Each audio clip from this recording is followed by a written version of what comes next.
Dr. K, and this is the truth about mental illness. Welcome back, and hello if you're new. I am so excited that you clicked on this video because, again, we are on the greatest mental health and wellness journey of our lifetime, and I am so blessed that I get the opportunity to be the one to bring it to you. So let me just kind of do a quick fast track, and then if you're new, you can go back and look at some of the other videos for some more grounded content. But the mission in the space of, hey, it's Dr. K, the truth about mental illness, is to affirm and to empower persons with mental illness. This platform is for everybody. It's for people like myself that have mental illness. It's for caregivers of all different varieties that serve persons with mental illness. And this platform is also for our angel allies, at least that's what I call y'all, persons who do not have a diagnosed mental illness, but are just so compassionate and so empathic and willing to learn how they can be as best a responder as possible to somebody who is suffering from a mental illness, especially if that person may be at a point of crisis. In this space, if you are triggered in any way, you can call 988. That's the National Crisis Lifeline number. And you can also text help or home to hashtag 741-741. That's the National Crisis Text Line. So I have been in this space for almost 30 years now. 20 of those years, I have been diagnosed with mental illness. So we will not be voided content like I shared before, but today is a really exciting quick video just to highlight a couple of things. One, yes, I'm going to highlight myself. Why? Because it is the month of July. Why am I excited that it's the month of July? Because it's my birthday month. I'm really excited. If y'all know me, y'all know that I do not mess around with the month of July. I love celebrating my birthday. So much so that when I know somebody else who loves celebrating their birthday and they are in my little intimate circle, guess what, y'all? It's our birthday. Ask any of my friends. I absolutely take it on as if it's my birthday too. So I just love celebrating my birthday. But here today, I'm here to talk about the month of July, because the month of July has been recognized as Minority Mental Health Awareness Month. That did not turn out well. It was either that or confetti. And guess what? I'm not cleaning that up. So that's a wrap. So let's jump right into July being Minority Mental Health Awareness Month. This month is brought to us by the late but the renowned author, educator, advocate, Bebe Moore Campbell. And we are so grateful that this is a month that we get to highlight and amplify the behavioral health and the mental illness, is what it says, mental illness needs of racial and ethnic minorities. And so that's what this month is about. So we need to be raising our voices, talking more about mental health and wellness, what that means for us, calling out things in our body that don't feel good, but it could be something that's happening psychologically that's causing that. So we need to be more aware of that.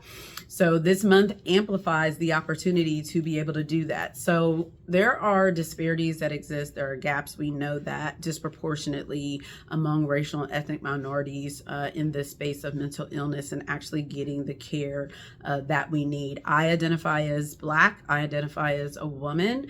And as a racial ethnic minority, I have been down that road. I know that it is difficult sometimes to be able to articulate, how you feel, let alone, reach out for help. So I'm hoping that some of the stuff I'm getting ready to share in this space will be helpful for you. So let's talk about one of the things that we know is an obstacle for racial and ethnic minorities to get treatment that they need with regard to mental illness, and that is access. And I know I can say access as one word, and everybody's probably gone off in your mind thinking about what you think access is. So I'm going to share what I think access is. We could be here all day if we dug really deep into the layers of access, but I'm just going to keep it kind of surface level. But they're very critical points. Whether we have experienced them or not, these things do still exist. So access to me could mean foundationally, do I have a job? Does that job offer healthcare benefits? Does this job that offers healthcare benefits offer behavioral healthcare benefits? If they do, is this something that I can afford? If it is it something I can also afford for my family? Is it something that I have access to a provider that's either, you know, in close proximity to me. For some, that may be close proximity to your home, to your job, depending on your movement, to your child's, you know, school, if you're picking them up. So there's all those different layers of proximity access as well. Access could also be, okay, I've been seen by this counselor. I've been referred for medication. Can I afford that appointment? To see a certified nurse practitioner that specializes in psychotropic medication, or a psychiatrist. That person writes me a prescription. Can I fill it? Do my benefits cover this at an amount that is affordable for me? And then another layer of access. I told you, I promise it's the last one, but we could be going down this road forever, right? But does my pharmacy have this medication? Or do they have to outsource, get it? And it's going to take me a little bit, you know, before I can get access to the medication. So I'm going to stop there because my mind has already gone about 5 more different, you know, layers into that. But access is really big, and it does contribute significantly, obviously, to treatment outcomes in that space. So just thinking about access and treatment in general. And then there's stigma. As a racial, you know, ethnic minority, myself as a Black woman, I'm thinking about this word that we've heard so many times, but taboo. Taboo to me means like we don't even talk about it. Like mental illness is not even like it's a thing, but it exists, you know, like, you know, in this culture, but like we don't really talk about it. And a lot of times that comes out of ignorance, right? Fear of the unknown, not knowing how to manage, you know, the way someone is responding to you in the environment that they're in. You don't have the wherewithal to even be able to engage. You don't know how to respond. That's why I love my angel allies, because you all are in this space because you want to learn how to best be able to respond to someone who may be diagnosed with a mental illness, or like I mentioned earlier, in a crisis. But with taboo, if you're not even saying anything, then you don't even have language to attach to the emotions that you may be feeling in your body, though, not just in your mind, your thoughts, but your body. So if there's no connection between the language that your body feels, your body is telling you something on a regular basis. I don't know what you're feeling. It could be an ache. It could be a pain. I've seen clients who have spent years on medication, I'm going to say unnecessarily, all because they did not do what was the best thing they could have done, which was get in front of someone like myself, who's a licensed provider, that can begin to work with them on the underlying contributing factors to why they feel the way that they feel physically, emotionally, and why they make the decisions they make, and so on and so forth. So there's just so many layers to that, but I really want to emphasize this thing about language, and I promise that we are going to get into that, because I'm a communicator by nature, and so I really value having the right language to be able to describe my symptoms to my counselor or my prescriber. I love the quick mental status exam check-in that we have. It's called an MSE. And I love that because my counselor is a counselor just like I am. And so coming in the door, I'm thinking to myself as I'm driving there, like, okay, what am I going to tell her? What am I saying? You know, what's these last week or a couple of weeks, depending on how frequent it is that I'm seeing her at that time. And I start thinking about those emotions and the feeling in my body, or conversations that I've had with people, you know, from the last time that I've spoken to her about how I feel. Did something happen and I was just reacting to it? So there's so many different ways that we can get into this. I promise we will not be void of content in that space either, because I really want everyone that is connected to this platform to have the right language to be able to advocate for yourself, or to be able to advocate for somebody else in this space, especially when we're talking about mental health, Minority Mental Health Awareness Month. Now, let me give you the actual title or the theme rather, for this month. It's so powerful, y'all. I'm gonna just read it, and then we just gonna sit with it, all right? Be the source for mental health. Improving health outcomes through our cultures, communities, and connections.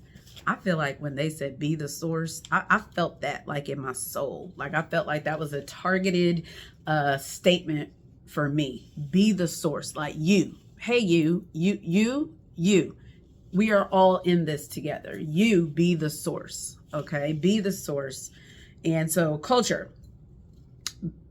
Bottom line, baseline understanding of culture is a group of people that have shared beliefs, values, and norms. We are in a culture, okay? If you're looking at this, no matter where you are around the globe, you're part of a culture. There's a billion subcultures, of which I mentioned. Families is a subculture, workplace is a culture, school, educational environments, all these are different cultures, but cultures influence our communities. Cultures influence our decision-making. Cultures influence whether or not we seek help.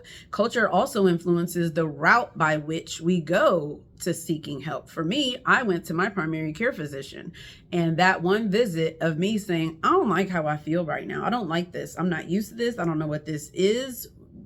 Stop this. Like, this has to go.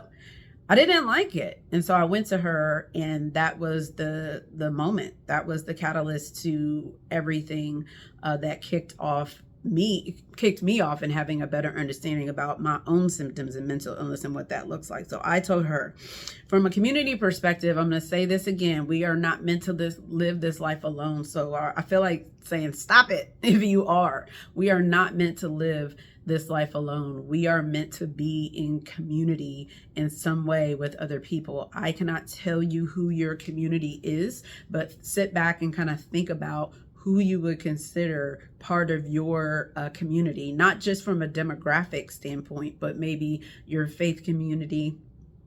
Maybe you volunteer, maybe you do mission work. You know, who is part of your community? Maybe you play sports, that's your community. So you're connected in some way to other whole emotional beings, is what I like to say, but you're connected to other emotional beings who are also then, by nature of what you're engaged in, are connected to you. So that connection is really important when we think about our mental health.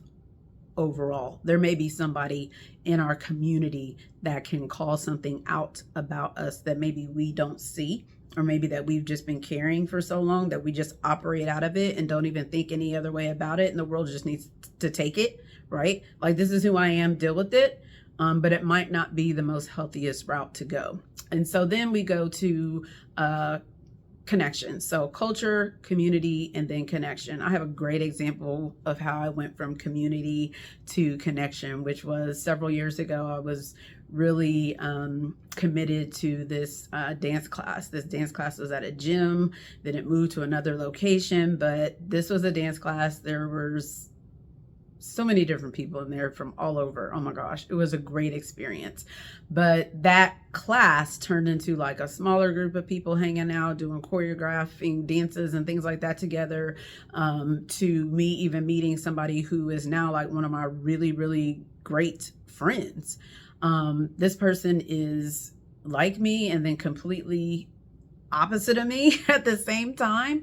But this is somebody who, through community, by way of community, I've now been connected to for, I can't even count actually how many years.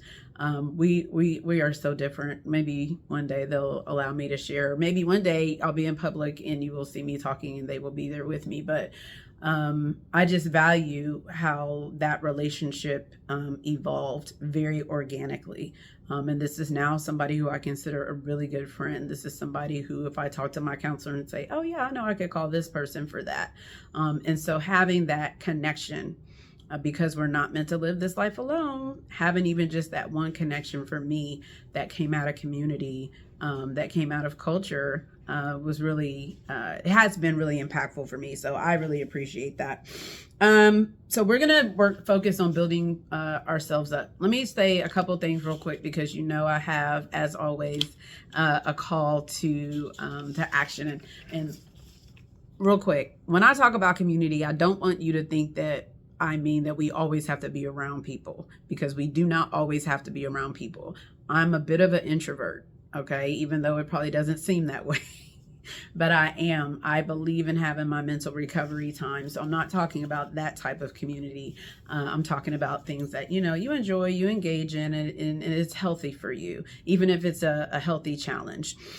So what I want to do real quick is give a couple more things that you can do between now and the next time, you see me on here again. And I'm saying this to everyone, and I'm saying it this month of July. Dear racial, ethnic minority, whoever you are, if you identify as such this month of July, take better care of your mental health, especially if you have already been diagnosed with a mental illness. Talk to your primary care physician about it. Say something, say anything, even if you don't feel like you have the language. So what? You'll get to that. Just go in and as best you can describe how you feel if you are uncomfortable with how you feel. If you are a family member, a caregiver, or an ally, please reach out to folks this month as well. If you've seen things and that you have that relationship, they've spoken to you, time and time again about wanting to, do something better, maybe to improve their overall mental health. Maybe you can nudge them to talk to their primary care physician. Also, obstacles, insurance. If you have health insurance, call your health insurance company. Find out what your benefits are. That could be a huge obstacle. Just move right out the way, because you're making a phone call, you're making an effort to actually really learn and know and understand, the financial components to your benefits, also what they are. How many sessions do you get? What type of license for mental health is covered, under your plan? So please pick up the phone and contact your health insurance company. I know it seems like it's hard to do. Trust me, I had 3 things that I had to do today.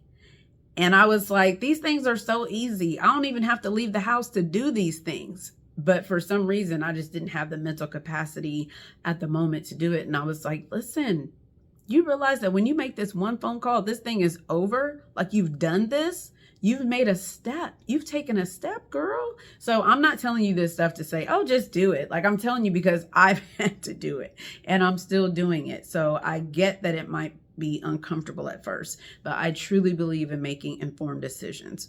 All right, so we got those 2. The last one I want to kind of throw out here for you as just a resource, since this is on a pretty broad platform, but the website Psychology Today. Oh my gosh, you can search for providers by your zip code, by the zip code of your office, by your health insurance, by race, by gender, by therapeutic modality of expertise, like just Psychology Today. Just Google it, and that is another resource that you could use. I believe their information is quite current because I know some folks who have their information up on the website where I am locally, and all of that is exactly, true to what I'm aware of that they are doing from a practice perspective. So primary care physician, Psychology Today, and call your insurance company. These things can feel daunting, but I promise informed decisions are the way to go. So what is the call to action today? Number 1, just think of one obstacle that's in your life. Maybe I just named it because you haven't wanted to call your health insurance company or something. I don't know. But think about an obstacle that is in your life. It may be have been there for so long that you just don't realize that it's there. It could have strengthened from an obstacle to a barrier. It could be something generational that you're like, you know what, this has to stop with me. Like, my family is not going to keep going through this, right? Maybe you are the one called into the space to be healthier, to be healed, and to have a better quality of life. And then that continues onward generationally for you. So think about whatever that obstacle is. That's for you to know. Once you've thought about that obstacle, what is literally just one thing that you can do to take one step forward? I just gave a plethora of examples, but think about your own personal obstacle and just one thing you could do to just get over that. Just one thing to move forward. Maybe you're not getting all the way over yet, right? But just to move forward, what can you do? Just that one thing. All right. So that's all I got for today. I'm glad you all tuned in. We had a little mini party break. And that's it for now. But I promise I will give you the whole Unto the Nation sign off reasoning here and break down an explanation in the future. But until then, unto the nations, and just come back and see me soon. Bye.